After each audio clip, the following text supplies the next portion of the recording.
Hello viewers, one word பல அர்த்தங்கள் series பார்த்துட்ருக்கோம். இன்றைக்கான வார்த்தை லைட். லைட் அப்படின்னா வெளிச்சம் தானே? இல்லைங்க, பல அர்த்தங்களில் இந்த லைட் என்ற வார்த்தை பயன்படுது. வெளிச்சம், எடை குறைந்த, தீ மூட்டுதல், லேசான அல்லது குறைந்த, விளக்கொளி அல்லது விளக்கு, இது போன்ற பல அர்த்தங்களில் இந்த லைட் என்ற வார்த்தையை நம்ம பயன்படுத்தலாம்.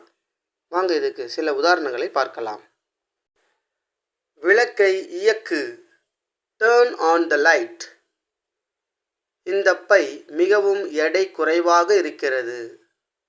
This bag is very light. மெழுகுவர்த்தியை ஏற்று, லைட் த கேண்டில்.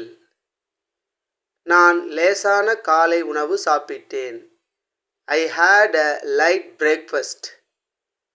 விளக்கு எரிந்து கொண்டிருக்கிறது.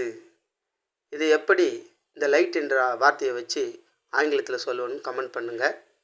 வியூவர்ஸ், இதுபோன்று எளிமையாக சுலபமாக தமிழ் வழி ஆங்கிலம் கற்றுக்கணுமா? கீழே உள்ள லிங்கை டச் பண்ணுங்கள். 1000க்கும் மேற்பட்ட வீடியோக்கள் இருக்குது, பார்த்து பயனடைங்க. இந்த வீடியோ பிடிச்சா லைக் பண்ணுங்கள், ஷேர் பண்ணுங்கள், மறக்காமல் சேனலை சப்ஸ்கிரைப் பண்ணுங்கள்.